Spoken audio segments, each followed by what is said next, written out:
سلامتی ہو تم پر، جو عمل تم کرتے رہے ہو اس کے صلے میں تم جنت میں داخل ہو جاؤ۔ یعنی جو نیک لوگ ہیں، متقی لوگ ہیں، ان کی روحیں اتنی سکون سے نکلتی ہیں کہ خوشی سے نکلتی ہیں کہ انہیں ذرا بھی معلوم نہیں ہوتا، اگر تھوڑی بہت موت کی سختی ہوتی بھی ہے تو وہ اس کو بادر نہیں کرتے، کیونکہ اتنی اچھی نعمتیں جو دیکھتے ہیں تو وہ بھی تکلیف انہیں نہیں ہوتی موت کی۔ اور اسی طرح جو برے لوگ ہوتے ہیں، اگر ان کی روحیں جب قبض ہوتی ہیں تو وہ مارتے پیٹتے ہوئے ان کی روح قبض ہوتی ہے، پورے جسم میں دوڑ رہی ہوتی ہے، کھینچتے ہوئے ان کی روح نکالتے ہیں۔ اور یہ کافر لوگ اب ایمان لانے کے بعد اس کے سوا کس بات کے منتظر ہیں، یعنی کس بات کا انتظار کر رہے ہیں کہ ان کے پاس فرشتے آ کھڑے ہوں یا قیامت کا عذاب کی صورت میں تمہارے پروردگار کا حکم ہی آ جائے۔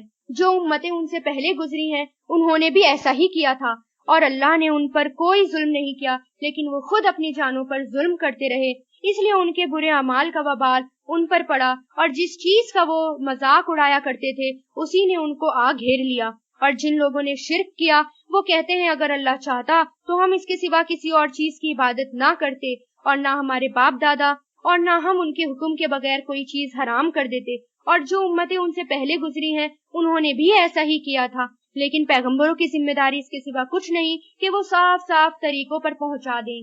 یعنی جو کفر کرتے ہیں ان کا کام کیا ہوتا ہے کہ ساری ذمہ داری اللہ پر ڈال لیتے ہیں اور اپنا پلہ جھاڑ لیتے ہیں، اگر اللہ چاہتا تو میں نیک کام کرتی، اگر اللہ چاہتا تو میں سارے حکموں کی اللہ کی پابندی کرتی، اللہ اگر چاہے گا تو میں کر لوں گی، اور اپنا پلہ جھاڑ دیتے ہیں اور سب ذمہ داری اللہ پر ڈال دیتے ہیں۔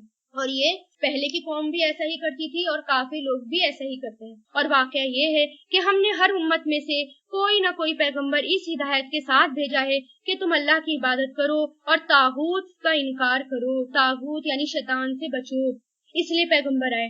پھر ان میں سے کچھ وہ تھے جن کو اللہ نے ہدایت دے دی، اور کچھ ایسے تھے جن پر گمراہی مسلط ہو گئی۔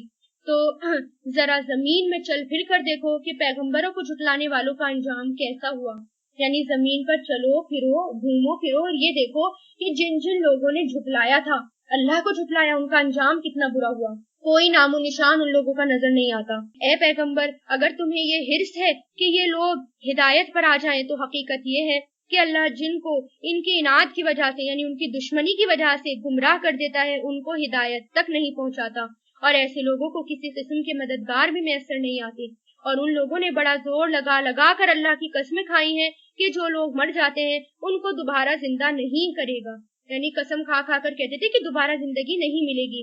بھلا کیوں نہیں کرے گا؟ یہ تو ایک وعدہ ہے جسے سچا کرنے کی ذمہ داری اللہ نے لے رکھی ہے، لیکن اکثر لوگ جانتے ہی نہیں ہیں۔ دوبارہ زندہ کرنے کا یہ وعدہ اللہ نے اس لیے کیا ہے تاکہ وہ لوگوں کے سامنے ان کی باتوں کو اچھی طرح واضح کر دیں جن میں وہ اختلاف کر رہے ہیں، اور تاکہ کافر لوگ جان لیں کہ وہ جھوٹے تھے۔ قیامت کے دن کافروں کو بھی پتہ چل جائے گا کہ وہ جھوٹے تھے۔ اور جب ہم کسی چیز کو پیدا کرنے کا ارادہ کرتے ہیں تو ہماری طرف سے صرف اتنی بات ہوتی ہے کہ ہم اسے کہتے ہیں ہو جا، بس وہ ہو جاتی ہے۔ اور جن لوگوں نے دوسروں کے ظلم سہنے کے بعد اپنا وطن چھوڑا، یقین رکھو انہیں ہم دنیا میں بھی اچھی طرح بسائیں گے، اور آخرت میں تو اجر یقیناً سب سے بڑا ہے۔ کاش کہ یہ لوگ جان لیتے۔ یعنی جس زمین میں ظلم ہو رہا ہو لوگوں کے اوپر اور اللہ کے حکم کو ماننے نہ دیا جا رہا ہو، شرک کرنے کے لیے کہا جا رہا ہو، تو ایسے کے لیے حکم ہے کہ اس وطن کو چھوڑ دیا جائے، ہجرت کر دی جائے۔ تو جس وقت ابھی وہ ہیں اس سے زیادہ اللہ تعالیٰ کا وعدہ ہے کہ اگر وہ اللہ کے خاطر وہ سب چیزیں چھوڑ دیں گے تو اللہ اس سے زیادہ اچھی چیزیں ان کو دے گا۔ اور اے پیغمبر، ہم نے تم سے پہلے بھی کسی اور کو نہیں، انسانوں کو ہی پیغمبر بنا کر بھیجا جن پر ہم وحی نازل کرتے ہیں۔ اے منکرو، اب اگر تمہیں اس بات کا علم نہیں تو جو علم والے ہیں ان سے پوچھ لو۔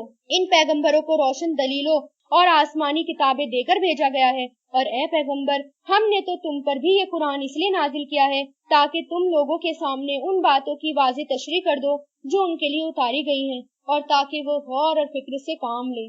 تو کیا وہ لوگ جو برے برے منصوبے بنا رہے ہیں اس بات سے بالکل بے خوف ہو گئے کہ اللہ انہیں زمین میں دھسا دے، یا ان پر عذاب ایسی جگہ سے آ پڑے کہ انہیں احساس تک بھی نہ ہو، یا انہیں چلتے پھرتے ہی انہیں پکڑ میں لے لے کیونکہ وہ اسے عاجز نہیں کر سکتے، یا انہیں اس طرح گرفت میں لے لے کہ وہ دھیرے دھیرے گھٹتے ہی چلے جا رہے ہیں۔ یعنی اللہ تعالیٰ دھیرے دھیرے پکڑ میں اور گرفت میں لے لیتا ہے، کیونکہ تمہارا پروردگار بڑا شفیق نہایت مہربان ہے۔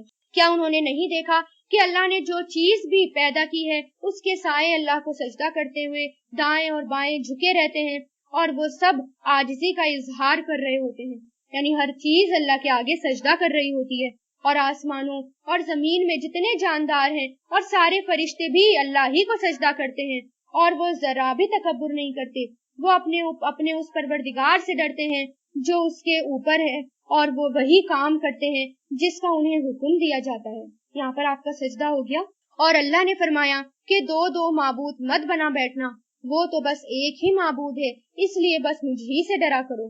یعنی کچھ قومیں ایسی ہیں جو کہ دو معبود بناتی ہیں، اس ٹائم بھی آپ صلی اللہ علیہ وسلم کے ٹائم بھی ایسی قومیں بھی تھیں جو کہ سورج کی پوجا بھی کرتی تھی اور اللہ تعالیٰ کو بھی مانتی تھی۔ تو اللہ تعالیٰ نے کہا کہ صرف دو معبود نہیں، صرف ایک ہی معبود بناؤ، اور آسمان اور زمین میں جو کچھ ہے صرف اسی کا ہے، اسی کی اطاعت ہر حال میں لازم ہے، یعنی اللہ تعالیٰ کی اطاعت ہر حال میں لازم ہے، چاہے دل کرے یا نہ کرے، لیکن اللہ کی اطاعت کرنی ہے۔ کیا پھر بھی تم اللہ کے سوا کسی اور سے ڈرتے ہو؟ اور تم کو جو نعمتیں بھی حاصل ہوتی ہیں وہ اللہ کی طرف سے ہوتی ہیں، پھر بھی تمہیں کوئی تکلیف پہنچتی ہے تو اسی سے فریادیں کرتے ہو، اس کے بعد جب وہ تم سے تکلیف دور کر دیتا ہے تو تم میں سے ایک گروہ اچانک اپنے پروردگار کے ساتھ شرک شروع کر دیتا ہے تاکہ ہم نے اسے جو نعمت دی تھی اس کی ناشکری کرے۔ اچھا کچھ عیش کر لو، ان قریب یعنی جلد ہی تمہیں پتہ چل جائے گا، یعنی دنیا میں عیش کر لو، تھوڑے سے مزے چکھ لو، پھر مرنے کے بعد جب اللہ کے سامنے جاؤ گے تو سب پتہ چل جائے گا، یہ دنیا ایسی لگے گی جیسے ایک دن یا ایک گھڑی۔ اور ہم نے جو رزق انہیں دیا ہے اس میں سے وہ ان بتوں کا حصہ لگاتے ہیں جن کی حقیقت خود انہیں معلوم نہیں۔ اللہ کی قسم تم سے ضرور بار پرس ہوگی کہ تم کیسے بہتان باندھا کرتے تھے، یعنی جو مشرکین مکہ ہوتے تھے جب کٹائی ہوتی تھی یا ذبح کرتے تھے، بتوں کے آگے ذبح کرتے تھے تو اس میں سے بتوں کے لیے بھی حصہ نکالتے تھے، اور اللہ کے لیے تو انہوں نے بیٹیاں گڑ رکھی ہیں، یعنی اپنے لیے بیٹے اور اللہ کے لیے بیٹیاں گڑ رکھی ہیں۔ سبحان اللہ، وہ خود اپنے لیے وہ بیٹے چاہتے ہیں اور وہ اپنی خوشی کے مطابق، جو ان کی خواہش کے مطابق ہو، یعنی اللہ تعالیٰ ان سب سے پاک ہے۔ اور جب ان میں سے کسی کو بیٹی کی پیدائش کی خوشخبری دی جاتی ہے تو اس کا چہرہ بالکل سیاہ پڑ جاتا ہے اور وہ دل ہی دل میں کڑتا رہتا ہے، یعنی بیٹی ہونا مشرکین مکہ بہت برا سمجھتے تھے، اور داماد رکھنا تو اور بھی زیادہ برا کام سمجھتے تھے، اور وہ یہ چاہتے تھے کہ صرف بس بیٹا ہی ہو، اور اگر کسی کو بیٹی ہو بھی جاتی تھی تو وہ دل ہی دل میں کڑتا تھا، یا تو اس کو دنیا سے چھپائے رکھتا تھا یا پھر اس کو زندہ درگور کر دیا کرتا تھا، زمین میں دبا دیا کرتا تھا۔ اس خوشخبری کو برا سمجھ کر لوگوں سے وہ چھپاتا پھرتا ہے اور وہ یہ سوچتا ہے کہ ذلت برداشت کر کے اسے وہ اپنے پاس رہنے دے یا اسے زمین میں گاڑ دے۔ دیکھو انہوں نے کتنی بری بری باتیں طے کر رکھی ہیں۔ تو جب آپ صلی اللہ علیہ وسلم آئے تو آپ صلی اللہ علیہ وسلم نے آ کر بتایا کہ بیٹیوں کی کتنی اہمیت ہے، کہ بیٹیاں کتنی رحمت ہوتی ہیں اللہ تعالیٰ کی طرف سے، اور ان کے ساتھ ایسا سلوک نہ کیا جائے۔ تو آپ صلی اللہ علیہ وسلم نے یہ رواج ختم کروایا ان کا، اور خود آپ کی بیٹیاں تھیں۔ بری بری باتیں تو انہی میں ہیں جو آخرت پر ایمان نہیں رکھتے، اور اعلیٰ درجے کی صفات صرف اللہ کی ہے، وہ زبردست حکمت کا مالک ہے، اور اگر اللہ ان لوگوں کو ان کے ظلم کی وجہ سے فوراً اپنی پکڑ میں لے لیتا تو روئے زمین پر کوئی جاندار باقی نہ چھوڑتا، لیکن وہ ان کو ایک مقرر وقت تک مہلت دیتا ہے، پھر جب ان کا مقرر وقت آ جائے گا تو وہ گھڑی بھر بھی اس سے آگے پیچھے نہیں ہو سکیں گے۔ یعنی اللہ تعالیٰ گناہوں کی وجہ سے ایک دم سے نہیں پکڑتے، اللہ تعالیٰ مہلت دیتے ہیں۔ اگر اللہ تعالیٰ ایک دم پکڑ لیتے گناہوں کی وجہ سے تو اس زمین پر کوئی بھی نہ بچتا، سب کو پکڑ لیا جاتا۔ اور انہوں نے اللہ کے لیے جو چیزیں گڑ رکھی ہیں جنہیں خود ناپسند کرتے ہیں، پھر بھی ان کی زبانیں اپنی جھوٹی تعریف کرتی رہتی ہیں کہ ساری بھلائی انہی کے حصے میں ہے۔ لازمی بات یہ ہے کہ ایسے رویے کی وجہ سے ان کے حصے میں تو دوزخ ہی ہے اور انہیں اسی میں پڑا رہنے دیا جائے گا۔ اے پیغمبر، اللہ کی قسم تم سے پہلے جو امتیں گزری ہیں ہم نے ان کے پاس پیغمبر بھیجے تھے، تو شیطان نے ان کے اعمال کو خوب بنا سوار کر ان کے سامنے پیش کیا، چنانچہ وہی شیطان آج ان کا سرپرست بنا ہوا ہے اور اس کی وجہ سے ان کے لیے دردناک عذاب تیار ہے۔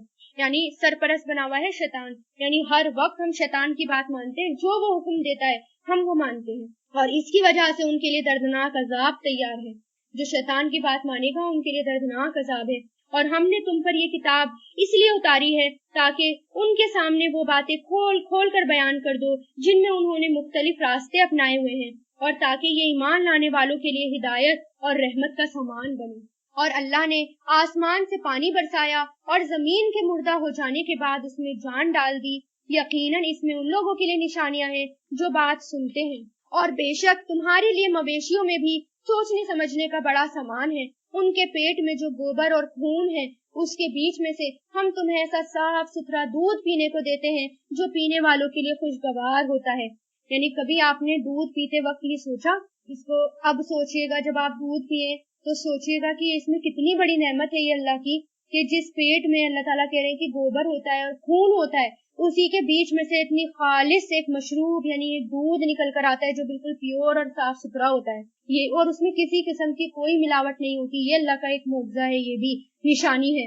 اور کھجور کے پھلوں اور انگوروں سے بھی ہم نے تمہیں ایک مشروب عطا کیا جس سے تم شراب بھی بناتے ہو اور پاکیزہ رزق بھی، بے شک اس میں بھی ان لوگوں کے لیے نشانیاں ہیں جو عقل سے کام لیتے ہیں۔ اور یعنی شراب بھی بنتا ہے، ایک جگہ ان چیزوں سے لوگ ناپاک چیزیں بھی بناتے ہیں اور دوسری طرف پاکیزہ چیز بھی اسی میں سے ہوتی ہے۔ اور تمہارے پروردگار نے شہد کی مکھی کے دل میں یہ بات ڈال دی کہ تو پہاڑوں میں اور درختوں میں اور لوگ جو چھتریاں اٹھاتے ہیں ان میں اپنے گھر بنا۔ یعنی شہد کی مکھی کو یہ وحی آئی، اللہ تعالیٰ نے سکھایا اس کو کہ تجھے کہاں کہاں اپنے گھر بنانے ہیں۔